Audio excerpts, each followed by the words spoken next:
Hello. How are you doing? Thank you for coming to my YouTube channel. My name is Toluse Francis. If this is your first time on my channel, please don't forget to subscribe, turn on the notification bell, and please don't forget to share this video because I'm very sure that at the end of this video, you would have found something very interesting. All right, so this particular video, I want to share with you something called holiday blues, right? It's also called holiday depression. Now, this is a very interesting topic and I do not intend to talk too much about it, but I felt this is the holiday season and it's important for me to share this with all of you across the world, and it's irrespective of your faith or your religion because the holiday season is here. Usually the holidays start from say about the 24th of December up until the 1st of January. Companies close for the year, people go on vacation, people travel to spend time with family members. But there are some persons who have no place to go. There are some persons who stay all by themselves. There is a constant battle of looking at what others have achieved all through the year, and it seems like you've achieved nothing. All right, and there is a tendency for that feeling of sadness to begin to set in. Now, those are some of the things that I want to address in this video. And so don't go anywhere, I'll be right back. Okay, so welcome back. So let's look at holiday blues. Like I said, what are holiday blues? Now, the feeling of sadness that lasts throughout the holiday season, especially from the month of November and December, and sometimes extending to early January, are often referred to as holiday blues. Now, the word blues basically in the field of mental health is used to represent that state of mind where it seems as if there's some form of cloud all over. Remember, the sky is blue, the sky is not white. Yes, that's where it comes from. So when you hear us use the word blue, right, in mental health, it's because of that sense of cloudiness, that feeling of cloudiness and that sense of a lack of belonging, so to speak, that exists. And so normally the holiday is supposed to be viewed as a time of happiness and joyous celebration. But for some people, it isn't like that. For some, it's a time to spend time with their family members, but for others, there is nowhere to go to. And so there's a tendency to feel lonely, to feel all by yourself, and to feel like nobody really cares about you, right? For some, it's a time of painful reflection, sadness, loneliness, anxiety, and depression. Now, even some people who love the holidays experience these blues during the busy season, and the busy seasons are that period of the Christmas period and the end of the year period where everywhere is, bustling and hustling and people are here and there, and perhaps they really do not have any of those shoppings to do, but they're excited about the season. They love the holidays, but the feeling around them may not necessarily make them feel good about it. Now, let me give you some statistics. Now, people with prior mental health condition are even more prone to experience holiday depression. Statistics that were released by the National Alliance on Mental Health indicates that 64% of people with existing mental illnesses report that the holidays make the condition worse. And so you would agree with me that it's not everyone who enjoys the holidays even free from experiencing what we call the holiday blues, right? So it's important that we understand what does this really mean and how can we deal with it. Now let's look at the signs and symptoms of holiday blues so that you understand where all this is coming from and know that it is not tied to just one particular person or one particular gender. Great. Now, the common symptoms of holiday depression is persistent or recurring feeling of sadness. Of course, there is no depression without that first element of consistent sadness. There has to be a state of consistent sadness for you to say you are even experiencing any sign of depression whatsoever. Now, so the most common symptom of holiday depression or holiday blues is a persistent or recurring feeling of sadness that begins during the holiday season. Now, this may vary in intensity and in duration. Like I said, we start from November up until the beginning of the year, and some may experience it from December, especially during the busy period of the holiday season. Now, what are the other signs that we need to look out for? You have changes in appetite or weight, change in sleep patterns, desperate or depressed or irritable moods, lack of appetite, feeling of worthlessness and guilt, feeling more tired than usual, feeling tense, worried than usual, anxious than usual, loss in pleasure in all the things that you need to do. Basically, all the signs of depression that exist, this person experiences in that period. Now, but the reason why this is called holiday blues or holiday depression is because it is tied to a season. Now, some of us have heard the word seasonal affective depression, right? These are some of those things that happen due to a season. The seasonal affective depression basically happens during the winter period or thereabouts, where the weather has changed and it has a tendency of making people want to stay indoors and not go anywhere. All right, so holiday blues, holiday depression is tied to the holiday season. It is not something that an illness that exists throughout the year, as the case may be. It is tied to that particular season of the year, and people find themselves experiencing that. Let me also mention that holiday blues, holiday depression could also be a sign of seasonal affective disorder, which is a major depressive disorder that occurs in seasonal patterns during certain months of the year. Now let's look at holiday depression versus seasonal affective disorders. What are the similarities? How do we distinguish them? So let me give you some stuff here.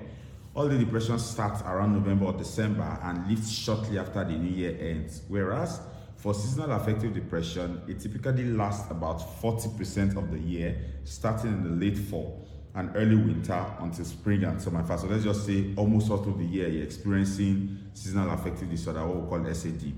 Symptoms are fairly mild when it comes to holiday depression, holiday blues, whereas for seasonal affective disorder, it is often more severe and can actually be debilitating. So even though these two may have some similarity in terms of the fact that they occur during seasons, one is more tense than the other and one seems to exist longer than the other. Now, if you're experiencing any form of anxiety during this holiday season, or you're experiencing any form of loneliness or lowliness, all those symptoms that I listed above, please try as much as possible to speak with someone, especially if you weren't experiencing them before now, if you just realize that those things are coming your way at the moment. Now, it's important that you realize that you may not be able to diagnose yourself of this particular illness, and so it's good that you pay attention to how you feel, not necessarily diagnosing yourself, but paying attention to how you feel. And if you think it is getting serious or intense, then you need to speak to a doctor or speak to mental health professionals that you really understand what exactly is wrong with you. Now, what are some of the things that may cause holiday depression? So you have lack of sleep because you have a very hectic schedule, and then you're working here and there, you're not able to catch enough sleep, you're not able to rest, that's possible. Excess eating and alcohol use. This is the festive season, this is the holiday period, a lot of parties here and there, booze, drinks, alcohol and stuff. If you eat excessively, yes, too much of everything is not good. If you eat excessively and you drink excessively, there is a tendency that you experience this particular symptom of, you experience symptoms of holiday depression because you are using, alcohol is a depressant, not a stimulant, so it's going to depress you down, and then your mood, changes and stuff like that. So it's important that you understand that you need to cut down on what you eat and what you sleep and what you drink rather, and then pay attention to your sleep pattern. Financial stress, it's important that you understand that this season would go, and to be careful of how much you spend and how you spend them. And even if you don't have enough to spend, do not compare yourself with others, because one of the things that have been seen to affect people is the fact that you feel you don't have enough money for this particular season. Don't worry. Use what you have. Stay within your budget and within your means. The most important thing is that you have fun with yourself and that you enjoy yourself. Don't get carried away by what others are doing just because you're not able to do as much. The next one is isolation and loneliness. I can understand that you feel isolated, you feel lonely. Get out there, right? Take a stroll. It is, if you do not have a family member to spend Christmas with, try to visit people. Don't feel lonely. Don't feel as though because there is no one with you, and then you now lock yourself indoors. Now, isolation or living in isolation is not helpful at that period, because it gives room for you to begin to think about different things and begin to beat yourself or hate yourself for certain things that aren't even your fault. And finally, unrealistic expectations. Yeah, like I said, it's towards the end of the year and there are some expectations from people here and there. You just think that there are certain things that you need to do that you're not doing. Or when you gather for your school reunion, your family reunion, you see people coming with different things and you're like, what was I doing all through the year? Look at this person, look at that person. Don't compare, right? Don't set unrealistic expectations for yourself. Perhaps you have set them in the course of the year and you couldn't meet them. It's okay.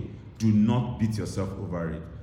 Next year is another year for you, and to just accept what you have right now and understand that this has been a journey for you, and as much as possible, you're going to do your best to enjoy the holidays and be the very best that you can be. So like I said, do not isolate yourself.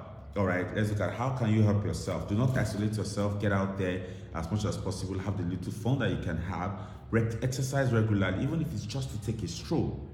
Even if it's just to take a stroll, exercise regularly. Learn to say no. It is not every gathering that you would attend this holiday season. Learn to say no. Hold on to your principles as much as possible. Say no to the ones you don't want to go to. Don't be cajoled just because you want to make them happy. Find time for yourself. Find time for yourself. Find time to reflect. Find time to have fun within yourself, even if you're alone, because as an individual, you need that time for yourself. You need that time to reflect and to enjoy even your very, very self. All through the year, perhaps you have been serving people, attending to people. Now is a time for you that you can spend to actually enjoy and know yourself better. So like I said, how do you get help? Reach out to a professional. I'm available, or talk to your doctor. If you're having or feeling any sense of depression or any sense of consistent sadness, or you think you're moody, or you looked at the past weeks and you realize that you've been unusually happy, you are not able to pinpoint why, please talk to a professional. And as I bring this to a close, let me wish a very happy holiday. It's been an eventful year. It's been a very pleasant year for some. It's been a very tough year for some.